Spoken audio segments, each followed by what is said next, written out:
Hi friends, welcome to our channel. AP రాష్ట్ర వ్యాప్తంగా రాష్ట్ర ప్రభుత్వం మరో ఎన్నికల హామీని నెరవేరుస్తుంది. గత నేత కార్మికులకు ఉచిత విద్యుత్ అందించేందుకు సిద్ధమైంది. ఇవాళ ఏప్రిల్ 1 నుండి ఈ పథకాన్ని అమలులోకి తెస్తుంది. పేద నేతలకు కూటమి ప్రభుత్వం అండగా నిలిచింది. ఎన్నికల సమయంలో ఇచ్చిన హామీ మేరకు చేనేత కార్మికులకు ఉచిత కరెంట్ అందించేందుకు సిద్ధమైంది. ఏప్రిల్ 1 అంటే ఇవాళ నుండి రాష్ట్రంలో ఉచిత విద్యుత్ అమలులోకి రానుంది. దీంతో ప్రతి చేనేత కార్మికులకు లబ్ధి చేకూరుతుంది. కూటమి ప్రభుత్వం లాంఛనంగా ఈ కార్యక్రమాన్ని ప్రారంభించింది. రాష్ట్రంలో 1,00,000కు పైగా కుటుంబాలు చేనేత వృత్తిపై ఆధారపడి బతుకుతున్నాయి. 93,000 మరమగ్గాలకు 11,488 పవర్లూమ్ కుటుంబాలు ఉచిత విద్యుత్ పథకానికి అర్హులుగా ప్రభుత్వం గుర్తించింది. అయితే మరమగ్గాలకు నెలకు 2,000 యూనిట్లు, పవర్లూమ్కు 500 యూనిట్లు మేరకు 500 యూనిట్లు వరకు ఉచితంగా విద్యుత్ అందిస్తుంది. ఇప్పటికే ఆర్థిక కష్టాలతో సతమతం అవుతున్న చేనేతలపై విద్యుత్ ఛార్జీల్ని భారాన్ని తగ్గించి అండగా నిలిచేందుకు ప్రభుత్వం అధికారంలోకి వచ్చిన తర్వాత చేనేత రంగంపై ప్రత్యేక దృష్టి పెట్టింది. మొదట నేత కార్మికులకు అందించే పెన్షన్లను 40,000 పెంచింది. కార్మికుల కుటుంబానికి ఆర్థికంగా భరోసా కల్పించింది. నేత కార్మికులకు ఆధునిక యంత్రాలు కొనుగోలుపై ఏకంగా 90% రాయితీ అందించింది. ముడి సరుకుపై కూడా 50% రాయితీ చూపించింది. నాణ్యమైన నూలు సరఫరా అయ్యేలా చర్యలు తీసుకుంటుంది.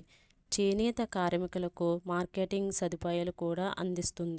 ప్రభుత్వం అన్ని రకాలుగా అండగా నిలబడటంతో చేనేత కార్మికులకు మెరుగైన ఆదాయాన్ని పొందుతారన్నారు.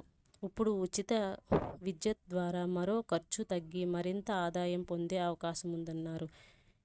ఇలాంటి అప్డేట్స్ కోసం మన ఛానల్ను ఫాలో అవుతూ ఉండండి.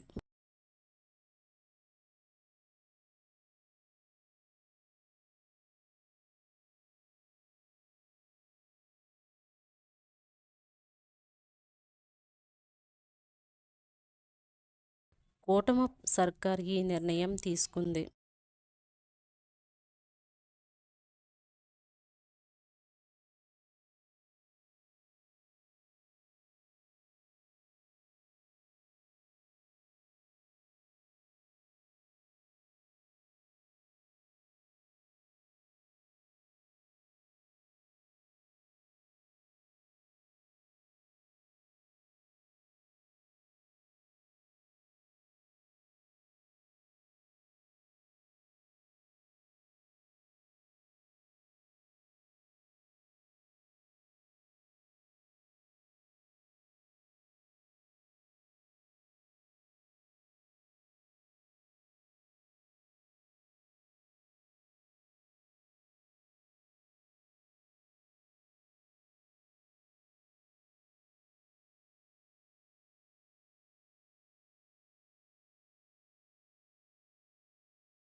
అసెంబ్లీ ఎన్నికల సమయంలో వీరందరికీ ఉచిత విద్యుత్ అందిస్తామని ప్రభుత్వం హామీ ఇచ్చింది. తాజాగా దీన్ని అమలు చేస్తుంది. రాష్ట్ర వ్యాప్తంగా